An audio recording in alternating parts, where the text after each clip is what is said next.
Kita ke sorotan lainnya, Saudara. Komisi Pemilihan Umum Provinsi Papua menggelar pemungutan suara ulang pemilihan gubernur dan wakil gubernur Papua.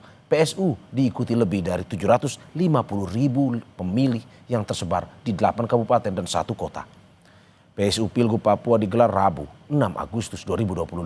Sejumlah TPS di Jayapura mulai dibuka pukul 7 waktu Indonesia Timur. Diawali dengan pemeriksaan kelengkapan TPS berupa kotak suara, surat suara, dan pengambilan sumpah petugas KPPS. Warga yang memiliki hak suara mencoblos di 2023 TPS yang tersebar di 105 distrik, 993 kelurahan dan desa di 8 kabupaten dan 1 kota.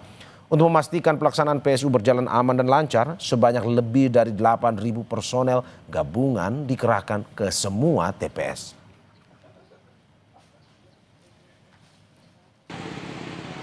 Sementara itu, Badan Pengawas Pemilu Bawaslu Papua mengimbau paslon dan tim sukses hingga masyarakat menjaga integritas selama pemilu berlangsung.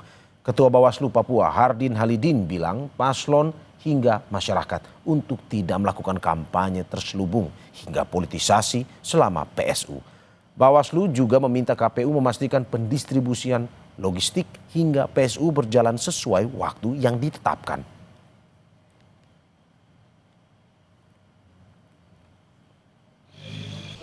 Menjaga integritas proses pemilihan serta kondisivitas pelaksanaan pemilihan suara ulang, pemungutan suara ulang di Provinsi Papua pasca putusan Mahkamah Konstitusi. Kita semua berkomitmen, sebelum puji Tuhan itu setiap pasangan calon kemudian berkomitmen untuk kemudian menjaga proses dan integritas penyelenggaraan pelaksanaan pemungutan suara ulang untuk kita jaga bersama-sama. Saudara, kita pantau situasi terkini dari pemungutan suara ulang pemilihan gubernur Papua bersama jurnalis Kompas TV, Vindi Rahmeni di Jayapura, Papua. Vindi, selamat pagi. Bagaimana antusias masyarakat di sana memberikan suara ulang dari laporan yang Anda berikan?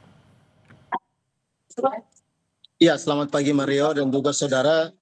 Dapat saya sampaikan saat ini saya sedang berada di TPS 13 Perumahan Joko Indah, Kelurahan Dobon Solo, Distrik Sentani, Kabupaten Jayapura, di mana TPS ini sudah mulai buka pukul 7 waktu Indonesia Timur untuk melayani warga yang ingin memberikan hak pilihnya pada pemilihan atau pemungutan suara ulang pemilihan gubernur dan wakil gubernur Papua.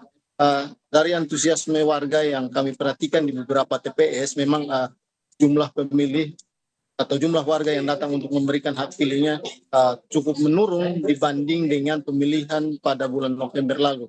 Namun meski begitu, petugas KPPS ini masih menunggu warga untuk datang dan TPS akan dibuka hingga pukul 12 waktu Indonesia Timur untuk warga yang mendapat surat undangan. Sementara untuk warga yang tidak memiliki surat undangan dapat memberikan hak pilihnya setelah pukul 12 waktu Indonesia Timur. Itu Mario. Kemudian juga dapat saya sampaikan atau menggambarkan bahwa pelaksanaan pemungutan suara ulang ini merupakan putusan Mahkamah Konstitusi setelah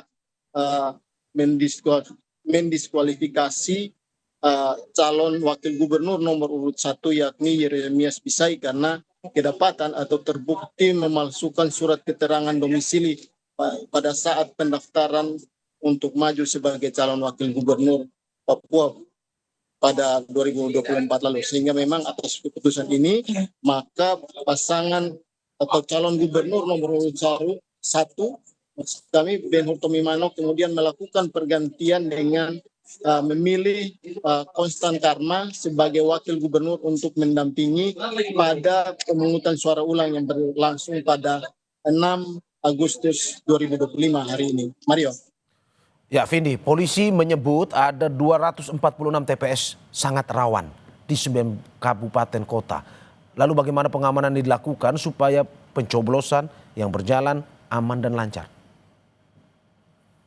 Ya Mario, memang terkait dengan jumlah TPS sendiri, jumlah TPS pada pemungutan suara ulang ini berjumlah 2023 TPS.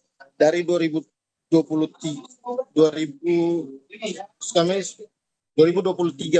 TPS ini terdapat 600 TPS yang dinilai rawan, sehingga memang ini menjadi perhatian serius dari aparat keamanan TNI Polri, sehingga memang untuk TPS yang dinilai rawan ditempatkan personil 2 hingga 3 personil per TPS. Sementara untuk TPS yang tidak rawan hanya ditempatkan 1 personil seperti itu. Ini penempatan personil ini merupakan komitmen dari aparat keamanan untuk memastikan bahwa pelaksanaan pemungutan suara ulang pemilihan gubernur Papua ini berjalan aman dan lancar. Mario. Terima kasih Vindi Rakmeni atas laporannya dari Jayapura, Papua. Selamat bertugas kembali.